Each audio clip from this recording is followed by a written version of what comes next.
Whether you've religiously read all of the team's volumes in the comics or you're a fan of their big screen adaptation in the MCU, you know that the Avengers are Marvel's penultimate team and they are awesome. But could they be more awesome? Today we are diving into hypothetical land and counting down the top 10 alternate Avengers that should replace the originals. Or rather, would be really interesting if they replaced the originals. We're specifically looking at characters who have been on the Avengers roster and have alternate versions of them in different universes within the Marvel multiverse who would make for an interesting addition to the team in their place. And in order to keep things pared down, we're looking at characters from the first 2 iterations of the Avengers team in the comics. So with that in mind, let's get to it. Starting us off in at number 10, Super Soldier. We're starting off our list with a number that would be an awesome addition to the Avengers roster, but would feasibly never manage to even be considered for the team in the regular 616 universe.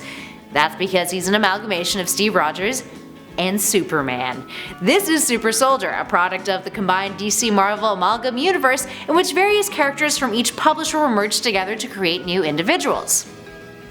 It's a neat concept and it gave us a lot of interesting characters.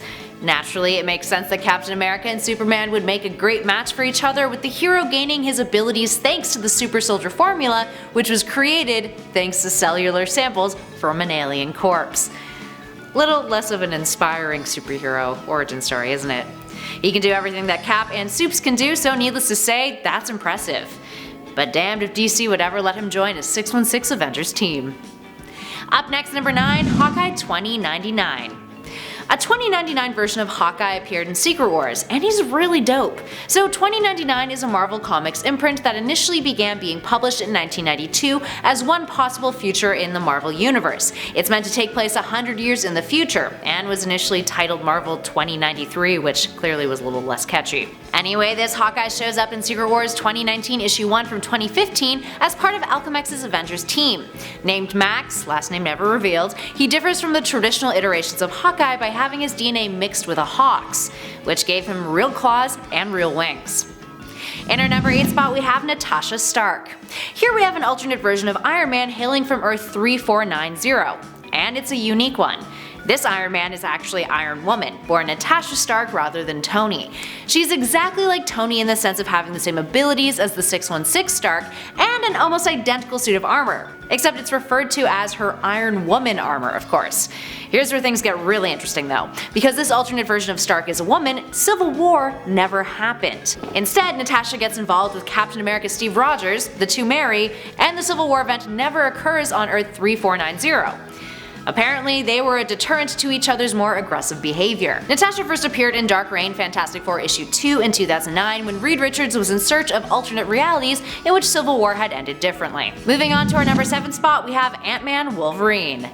Yes, this exists. Secret Wars gave us a slew of alternates of various characters, and this includes a version of Ant-Man who is Wolverine, or rather, a version of Wolverine who operates under the Ant-Man mantle. First appearing in Secret Wars Battle World issue 3, this little Logan has the same powers as those who have operated under the Ant-Man mantle.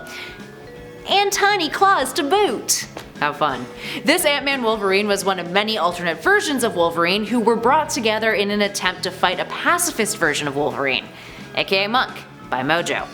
Now these other Wolverines involve another alias of Hank Pym's, Giant Man, who, as you guessed it, was a Wolverine who could also grow in size. There was also a cat Wolverine and a dog Wolverine, but kinda less credible than the rest of the other alternate Wolverines, just saying. And at number 6, Janet Van Dyne of Earth 1610. This version of the Wasp is from the alternate universe of Earth 1610. While her fate is a pretty brutal one, and her relationship with Hank Pym is, textbook domestic abuse, she possesses something that Van Dyne of 616 does not, the ability to actually transform into a wasp-human hybrid. Born a mutant, her mutation gave her insect-like traits that also expanded to her behavior.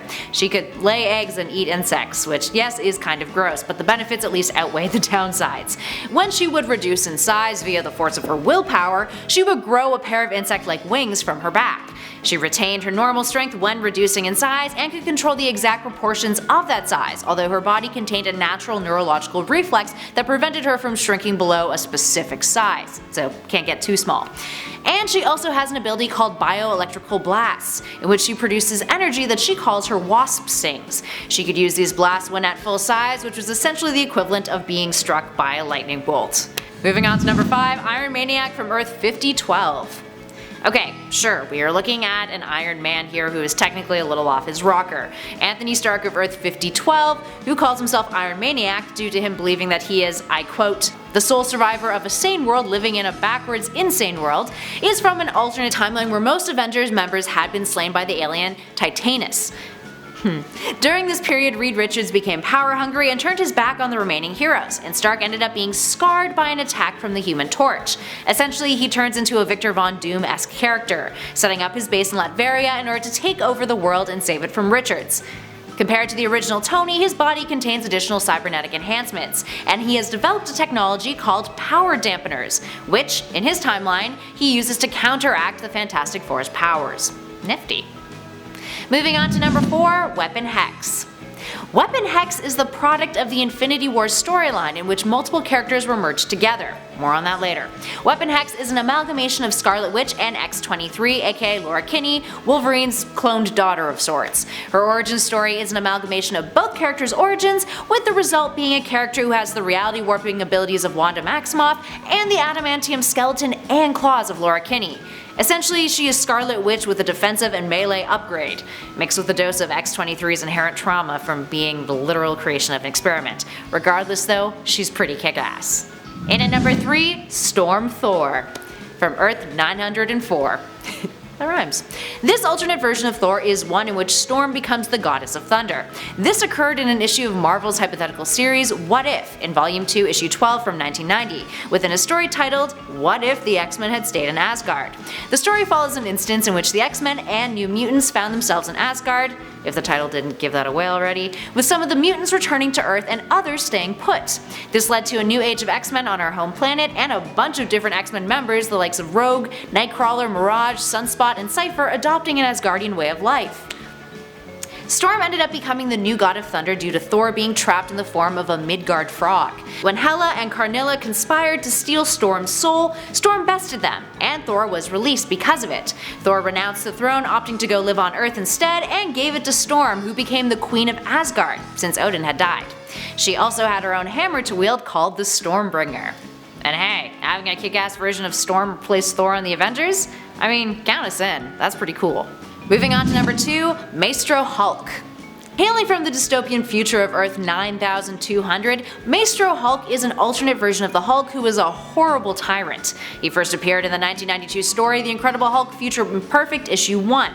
Now, despite him being literally insane and a complete obsessive sadist, he is a version of the Hulk who is a more experienced and stronger version than the regular 616 Hulk. The 616 one was ultimately able to best Maestro, and thus implying that Maestro's demise was actually the catalyst event that created the Hulk in the first place. There's a whole time displacement thing that happened.